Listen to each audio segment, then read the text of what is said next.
Hey everybody, it's Wade, and welcome back to In the Gutter. This is a two for week because last week, I don't know if it's because of holiday shipping, we only got a partial shipment of my local comic book shop, so I doubled up this week. Starting out with the holidays, Marvel Treasury Special Holiday Tales to Astonish #1. This is an anthology comic featuring Marvel's Mightiest Heroes. Good stuff for Christmas, maybe a good gift for somebody.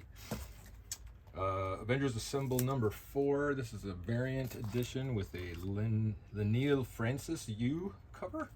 Ornato wrote this one, and Pinti did the interior art.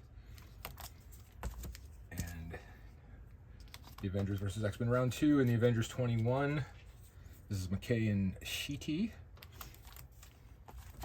Very cool cover of the Spider-Gwen, the Ghost Spider #8. This is Phillips and Villanelli. And this is, I forget the cover. Let me look real quick. I should recognize the signature.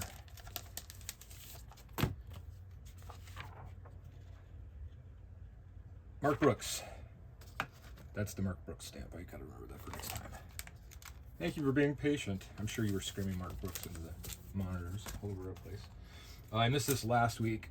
Wanted to get this cover by Otto Schmidt. This is the Black Canary Best of the Best #1. There was many versions of this cover, but this one has a very cool front and back Black Canary ensemble featuring numerous amounts and variations of the Black Canary, which I believe is also the King Shark version right there, which I thought was kind of cool. So anyway, it's fun to pour over that and see all the details and interesting ideas for Black Canary.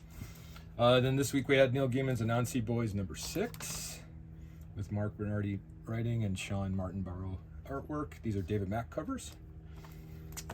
Into the Green and the Gray with Poison Ivy #28. This series is really cool. I don't know, it's very quiet, but especially for fans of Swamp Thing, if you haven't tried this Poison Ivy series, it ties directly into that. It's really fun. It's issue 28. And then DC is not without the holiday spirit with Batman Smells Robin Laid an Egg #1. This is an anthology. It's thick. I think it's an 80-pager. Lots of cool stories, all Christmas based. The ghost of Jason Todd comes back to help the Joker in one of the stories. Really interesting, strange things. Again, another interesting gift idea if you have potential comic book fans in your life and you want to bring them to the dark side.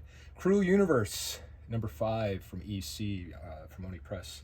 Continuing with the EC styled graphic design and storytelling and stuff. Very fun. A lot of cool horror. Speaking of which, DC Horror #2 came out. This is a two-part story, one Penguin story and one the ventriloquist Scarface. So really fun, really creepy covers on this too. And since we're on a roll, we'll do Hello Darkness #5 with Garth Ennis story and James Tynion, and it's Something is Killing the Children story runs in this one too. But great pinups in there, cool, creepy, independent horror stuff. Highly recommended.